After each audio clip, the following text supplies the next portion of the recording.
नमस्कार. Spot news महाराष्ट्रामध्ये आपलं सगळ्यांचं स्वागत आहे. आपल्यासोबत सुप्रसिद्ध असे अभिनेते आणि व्याख्याते श्री राहुलजी सोलापूरकर जुडलेले आहेत. आपण थेट त्यांच्याशी बातचीत करूया. राहुलजी नमस्कार. तुमचं स्पॉट न्यूज महाराष्ट्रामध्ये स्वागत आहे. राहुलजी, नुकतंच आता महिला दिवस येतो आहे. काय सांगणार तुम्ही? म्हणजे एक आईचा तुमच्या मागे असलेला पाठबळ काय नेमकं सांगणार? मी महिला दिवसाच्या निमित्ताने एवढंच असं म्हणेन प्रामाणिकपणे की फार पूर्वीचा जर या देशाचा इतिहास बघितला तर असं लक्षात येतं की या देशामध्ये मातृसत्ताक पद्धतीच होती. अजूनही पूर्वांचलात जर सेवन सिस्टर्सकडे आपण गेलो तर लक्षात येतं की तिथल्या स्त्रियाच सर्वात जास्त काम करतात. पुरुष फक्त व्यसनं करून घरात झोपलेले असतात.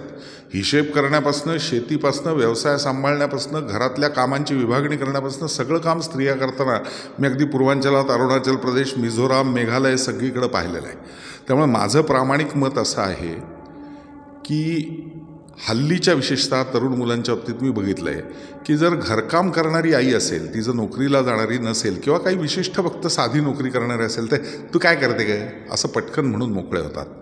माझं असं मत आहे, कुटुंब व्यवस्था भारतामध्ये आजही टिकून आहे ती आईमुळे आहे, स्त्रियांमुळे आहे. आणि एकच स्त्री अनेक भूमिका एकाच वेळेला करत असते असं माझं मत आहे. ती उत्तम व्यवस्थापन करत असते. नवऱ्याने दिलेल्या पैशामधनं काटकसर करून कशा पद्धतीने महिन्याभराचा सगळा खर्च वाजवायचा याचाही विचार करत असते. श्री शिल्लक किती ठेवावी याचाही विचार करत असते. घरातल्या कोणाची काय आवड निवड आहे त्याप्रमाणे त्याच्यासाठी ती स्पेशल शेफ बनत असते आणि त्या पद्धतीने स्वयंपाक करत असते. ती घरातल्या सगळ्यांची निगुतीनं काळजी घेत असते. दुखलं खुपलं तर घरगुती औषधं काय द्यायली जावीत, कशी काळजी घेतली जावी. त्यामुळे ती एकाच वेळेला डॉक्टर असते, उत्तम शेफ असते, उत्तम व्यवस्थापक असते, उत्तम शिक्षक असते, उत्तम मातृहृदयी अशी प्रत्येक स्त्री असल्यामुळे ती गुणवर्धक अशी पुढची संतती निर्माण व्हावी आणि झालेली संतती उत्तम व्हावी यासाठीच काम करत असते. त्यामुळे माझं असं प्रामाणिक मत आहे की आपण एखादी तारीख घेऊन फक्त परदेशातली एखादी संकल्पना घेऊन एक दिवसच का महिलांसाठी साजरा करतोय? 365 दिवस महिलांचे आहेत. जसं माझं मत आहे 365 दिवस छत्रपती शिवराय आपल्या मनामध्ये असले पाहिजेत, ते एका दिवसासाठी नाही. तसंच 365 दिवस महिलेचा आदर आपल्याकडे असलाच पाहिजे. महिला दिनानिमित्त तुम्ही कशा शुभेच्छा देणार? काही वेगळ्या अशा शुभेच्छा द्यायची गरज नाही. माझं असं मत आहे की समाजात जिथे जिथे तुम्हाला असं लक्षात येईल की बाबा आपण तिला अबला समजून काही मदत करायला पाहिजे, तिथे पुढे जरूर व्हा. आणि जिथे तुमच्या लक्षात येईल की आपण कमी पडतोय तिथं महिला ही सबल आहे हे समजून तिच्याकडे आधार मागा. निश्चितच राहुल सोलापूरकर जे आपल्यासोबत जुडलेले होते त्यांनी खूप काही गोष्टींचा उलाढाल आपल्यासमोर केलेला आहे.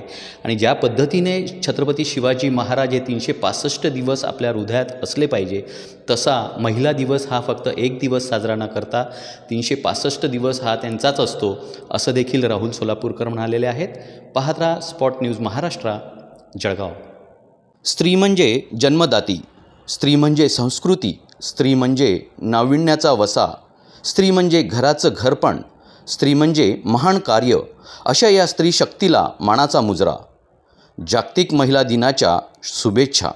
शुभेच्छुक रोहित निकम, उपाध्यक्ष भारतीय जनता पार्टी जळगाव जिल्हा पश्चिम, संचालक जळगाव जिल्हा कृषी औद्योगिक मार्केटिंग, संचालक जळगाव जिल्हा दूध उत्पादक संघ मर्यादित जळगाव, संचालक महाराष्ट्र राज्य मार्केटिंग फेडरेशन.